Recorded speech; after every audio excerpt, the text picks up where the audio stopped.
Vous suivez le séminaire sur l'interprétation biblique. Je suis Larissa Preuss et avec moi le Dr Frank Hassel, directeur associé de l'Institut de recherche biblique. Bonjour Dr Hassel, quel est le sujet de la leçon d'aujourd'hui? Le sujet du jour est un sujet intéressant. Il porte sur le récit de la Genèse en tant que cas d'essai pour l'herméneutique biblique.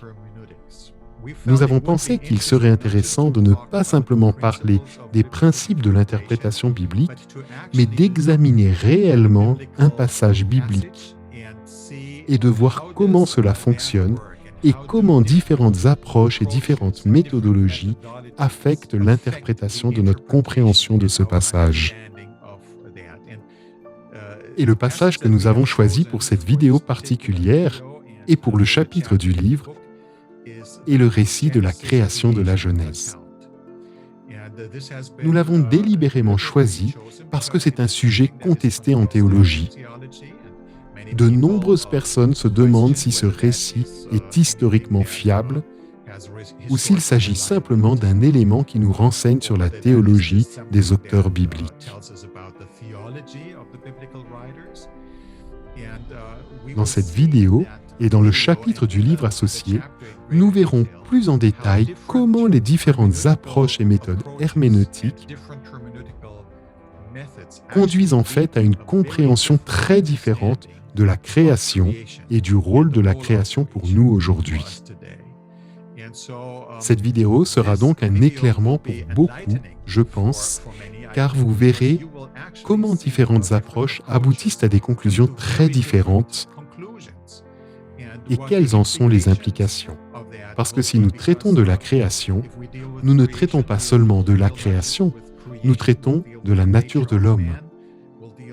Nous traitons de la nature du mariage qui a été créé et institué dans le Jardin d'Éden. Et cela a des ramifications pour beaucoup d'autres enseignements bibliques tout au long de la Bible. Et donc ce début prépare vraiment le terrain pour tout le reste de la Bible. Donc je suis heureux que nous ayons un test pratique, un test biblique. Et qui sera notre orateur? Ceci nous est présenté par le Dr Michael Hassel. Il est professeur à la Southern Adventist University. Il est archéologue de formation et spécialiste de l'Ancien Testament. Il enseigne l'hébreu et il enseigne le livre de la Genèse depuis de nombreuses années. C'est un expert dans ce domaine. Il va nous fournir des informations fascinantes et importantes qui peuvent nous aider à mieux comprendre certaines discussions, même au sein de l'Église adventiste du 7e jour, lorsqu'il s'agit de la création et de la nature de ce que nous lisons dans la Bible. Ainsi, en regardant la vidéo et en lisant le livre, j'espère, je prie que vous pourrez acquérir une meilleure compréhension et renforcer votre foi.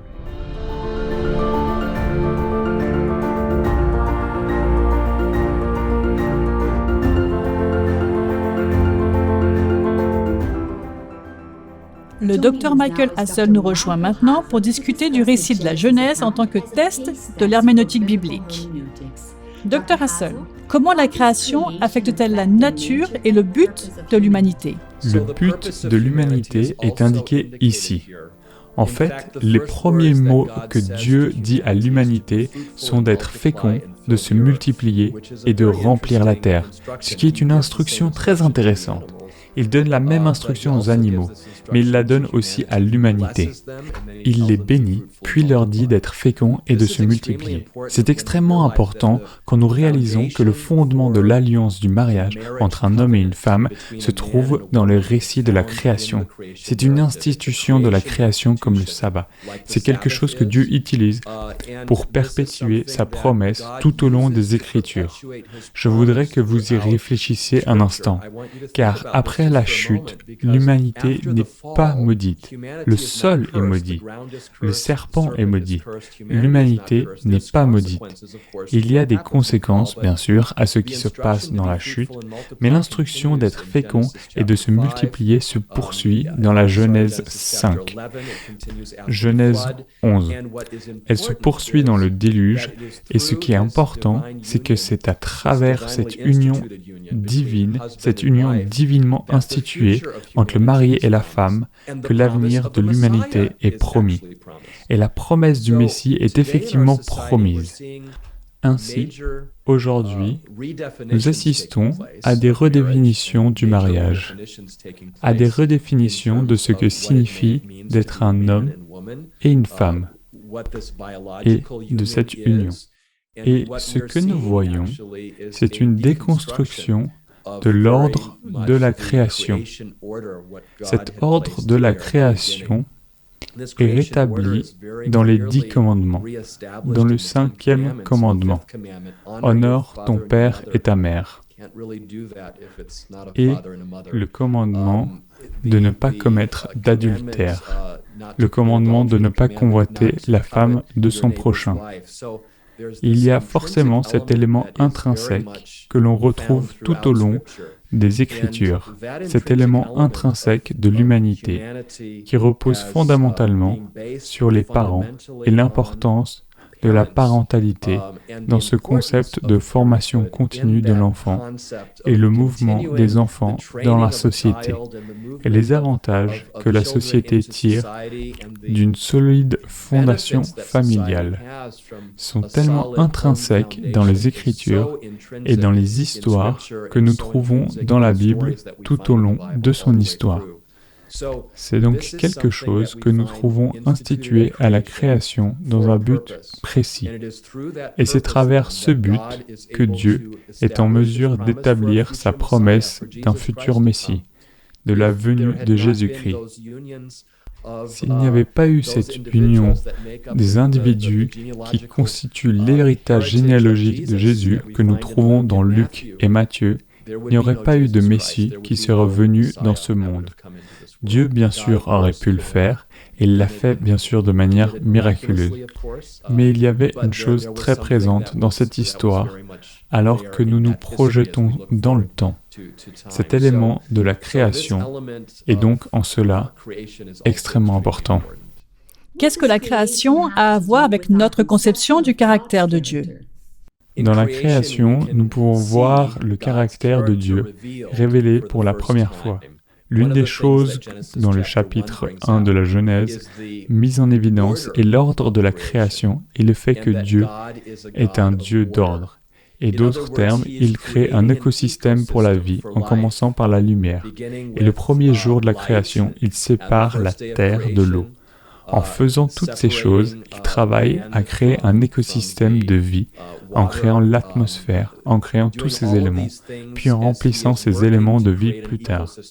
Ainsi, Dieu, comme nous le voyons dans le chapitre 1 de la Genèse, est un Dieu qui a planifié de manière très systématique la façon dont il va créer et comment il va instaurer cet ordre. C'est très différent des anciens mythes païens de la création qui existent, dans lesquels la création se fait à partir du chaos. Et il se fait à cause de la mort d'un Dieu.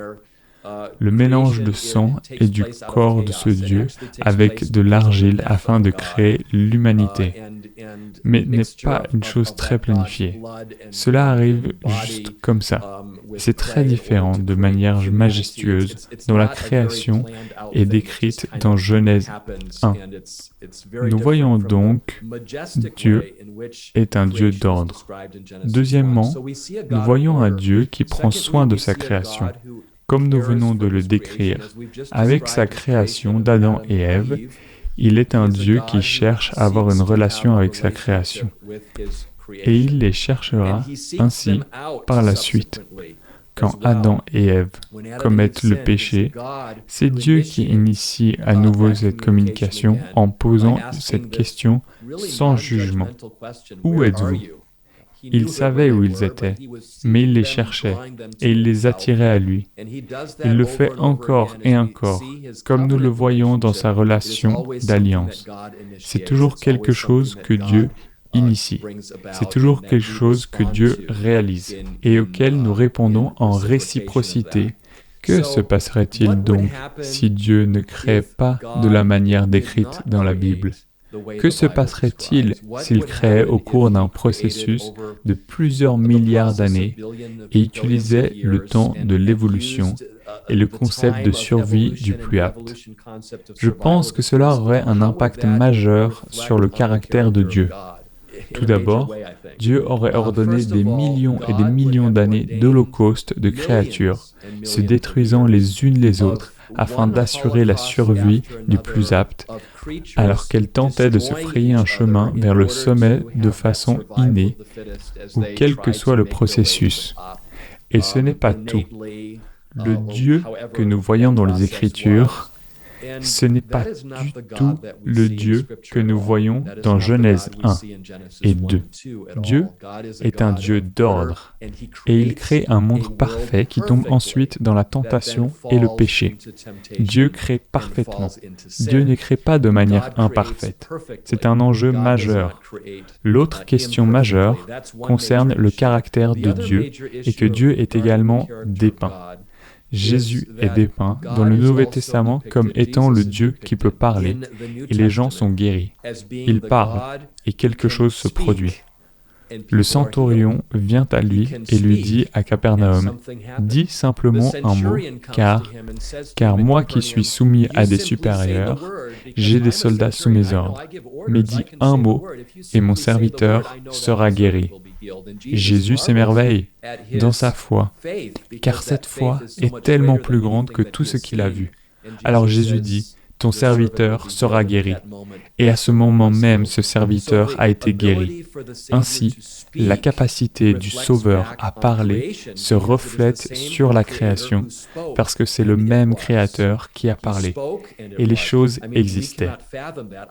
Nous ne pouvons pas comprendre cela. De toute évidence, dans l'Esprit de Dieu, le plan de ce qu'il devait dire et la façon dont tout cela devait se produire instantanément a bien eu lieu. Mais si cette même puissance qui est manifestée en Jésus-Christ dans le Nouveau Testament serait dépourvue de la puissance s'il n'était pas capable de le faire et ne l'avait pas fait au début. Ces choses sont donc intrinsèquement liées les unes aux autres. Mais il y a encore un autre enjeu, car la Bible nous dit spécifiquement que Dieu a créé de cette manière dans les chapitres 1 et 2 de Genèse. Dans le 4e commandement, il nous est dit de nous souvenir du jour du sabbat. Ainsi furent achevés les cieux et la terre, et toute leur armée. Si Dieu n'a pas créé en 6 jours au commencement, mais qu'il le dit en l'écrivant de sa propre main dans les 10 commandements, qu'est-ce que cela dit du caractère de Dieu? Est-il honnête? Est-il un menteur? Pourquoi Genèse 1 et 2 nous donnent-ils une seule image? Et si cette image se reflète dans l'ensemble des Écritures, chaque auteur biblique fait référence à la création et affirme l'activité créatrice de Dieu. Pourquoi est-ce le cas si Dieu n'a pas créé de cette façon? Qu'est-ce que cela nous dit sur la Bible? Qu'est-ce que cela nous dit sur le caractère de Jésus qui affirme que la Bible a été créée de cette façon? D'ailleurs, Jésus, dans ce célèbre passage du chapitre 19 de Matthieu, dit spécifiquement que les hommes et les femmes ont été créés et que ce que Dieu a fait, que l'homme ne le sépare pas. Jésus affirme donc la création de l'humanité telle que décrite dans la Genèse. Nous devrions remettre en question le caractère de Dieu, le caractère de Jésus. A-t-il cru à un conte de fées ou à un mythe lorsqu'il dit ces choses? Ce sont là de grandes questions qui ont un impact réel sur le caractère de Dieu. Si nous acceptons des milliards d'années d'évolution, qu'advient-il du concept du péché, de la mort et de la rédemption? La Bible nous est donnée dans une certaine structure et un certain cadre. Elle commence par la création. Dans Genèse 3, nous avons la chute, et le reste des Écritures est axé sur l'accomplissement du plan de rédemption, qui aboutit finalement à la restauration de l'humanité dans la seconde venue du Christ. Nous avons donc ce but, cette finalité, cet avenir en tête. Mais plusieurs grandes thèses écrites récemment en Allemagne et aussi ici aux États-Unis ont remis cela en question parce qu'elles ont demandé ce qui se passerait si les choses ne s'étaient pas passées ainsi. Qu'advient-il de l'ensemble du plan de rédemption si la création ne s'était pas déroulée parfaitement comme elle l'a été? Et si la chute n'a pas vraiment eu lieu comme la Bible le décrit? Examinons cela un instant.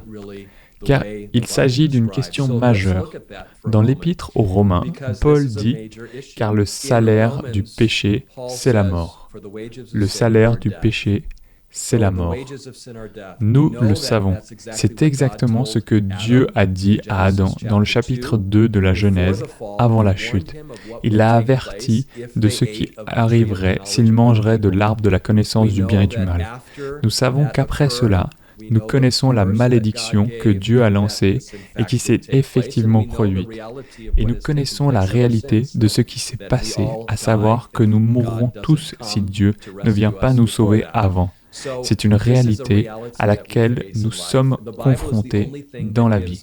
La Bible est la seule chose qui nous donne un aperçu de la relation entre ce qui était le plan de Dieu et la chute. Le seul exemple de ce qui se passe avec la mort et d'où vient la mort. Sans la Genèse, nous ne saurions pas vraiment d'où vient la mort.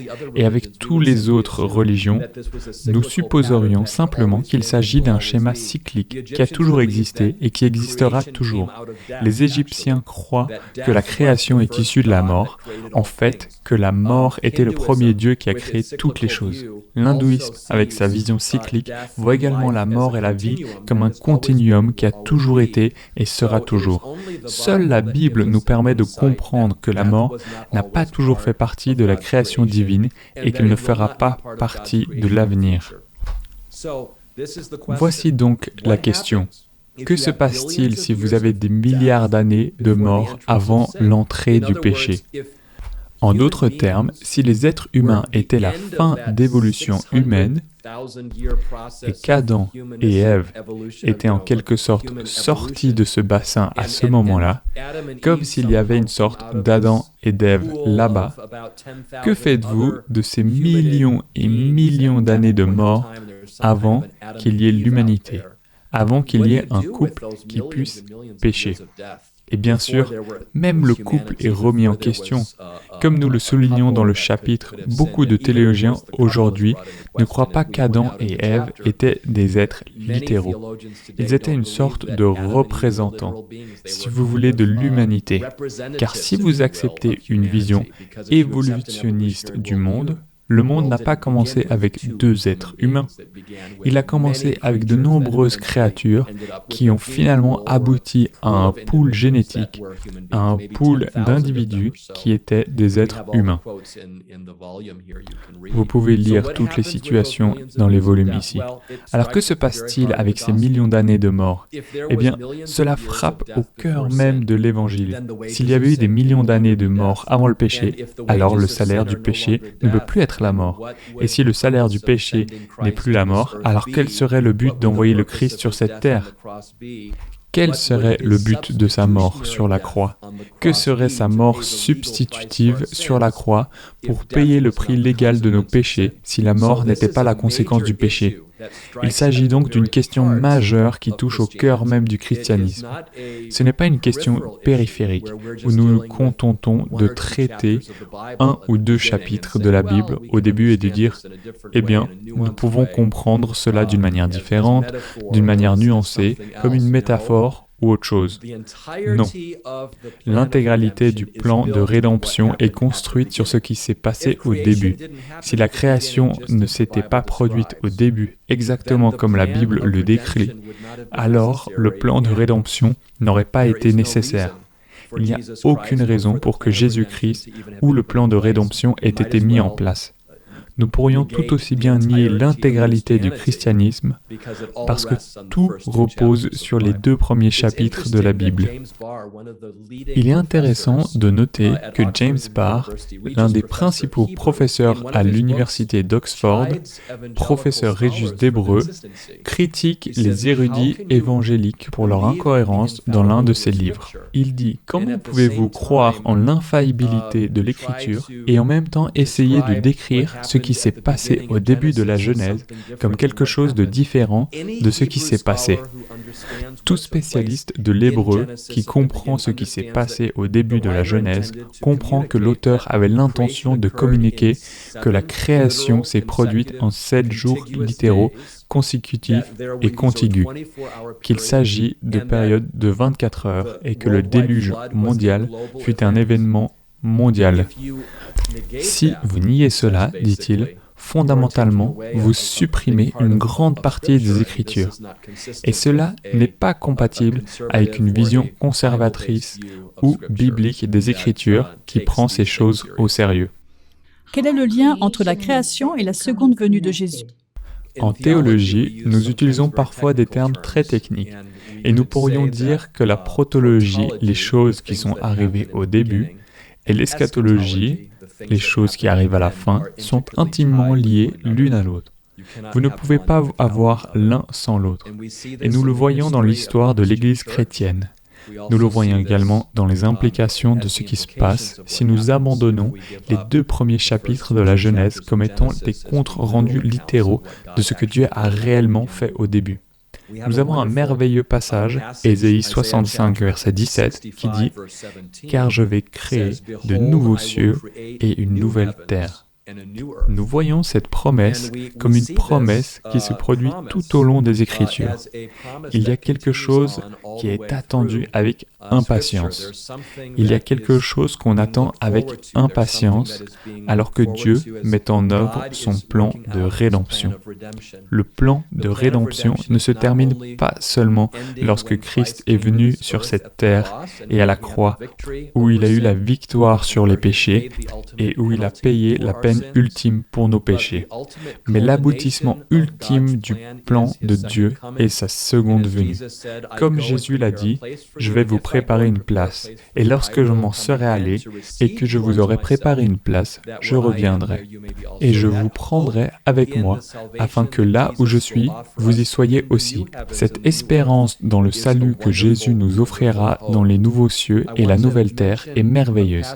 Merveilleuse espérance. Je voudrais également mentionner un passage du chapitre 21 de l'Apocalypse que nous lisons souvent dans des funérailles et que nous lisons souvent dans les moments de tristesse lorsque la mort s'approche de nous.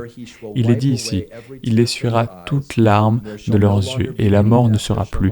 Et il n'y aura plus ni deuil, ni cri, ni douleur, car les premières choses ont disparu. Et celui qui est assis sur le trône dit, « Voici, je fais toutes choses nouvelles. » Et il dit « Écris, car ces paroles sont certaines et véritables. » Maintenant, la question est, si Dieu n'a pas créé au début comme la Bible décrit qu'il l'a fait, au commencement, comment cela se passerait-il à la fin? Dieu a parlé au début et les choses ont eu lieu. Dans la Bible, nous lisons que lorsque Jésus reviendra, nous serons tous changés en un clin d'œil. C'est un événement très rapide qui se produira lorsque Jésus reviendra. Nous serons changés et la mortalité revêtira l'immortalité. Alors comment cela peut-il arriver si le commencement n'a pas eu lieu? Si Dieu a utilisé 600 000, 600 millions d'années ou des milliards d'années pour créer ce qu'il a fait sur cette terre, va-t-il prendre autant de temps pour le faire la deuxième fois? Ou sera-t-il capable de le faire instantanément? Il est très intéressant de constater que les mêmes dénominations qui ont adopté une vision modifiée de la création au commencement, qu'il s'agisse de création progressive ou d'évolution théiste, ou d'évolution pure et simple, beaucoup de ces groupes de chrétiens ont également abandonné leur croyance littérale en une seconde venue de Jésus. En fait, quand vous regardez même les églises protestantes aujourd'hui et que vous voyez le mouvement qui ont eu lieu aujourd'hui dans le monde entier, alors que le protestantisme et le catholicisme s'unissent à nouveau, nous pouvons voir que ce qui est en train de se passer, ce sur quoi les gens sont engagés, ce qu'ils attendent avec impatience, ce sur quoi ils se concentrent de plus en plus, c'est la justice sociale et les choses qu'ils espèrent accomplir ici sur cette terre, car c'est sur cette terre qu'ils veulent établir un nouveau royaume, le royaume de Christ. C'est en partie à cause de la fin de l'espoir d'une véritable seconde venue et d'une véritable maison loin de ce que nous voyons ici-bas, je dirais donc qu'il est extrêmement important, alors que nous regardons l'ancienne création, que nous ayons l'espoir d'une nouvelle création. Cela a été l'espoir de générations de chrétiens à travers l'histoire, à travers le temps et à travers notre histoire. C'est ce que la Bible enseigne. Nous devons donc considérer ensemble ces deux éléments. la protologie et l'eschatologie afin de comprendre ce que Dieu a fait au début. Il promet de le faire à l'avenir. Son but est de restaurer à son image. Il l'a fait au début de manière instantanée, sans utiliser des millions d'années, et il le fera à nouveau à la fin. C'est donc quelque chose que nous pouvons attendre avec impatience. Merci beaucoup, Dr. Hassel, et merci à vous d'avoir été avec nous. À la prochaine.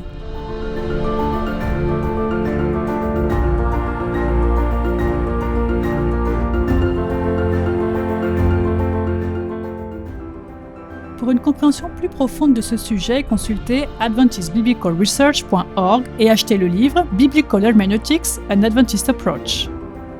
Pour d'autres ressources, consultez adventistbiblicalresearch.org.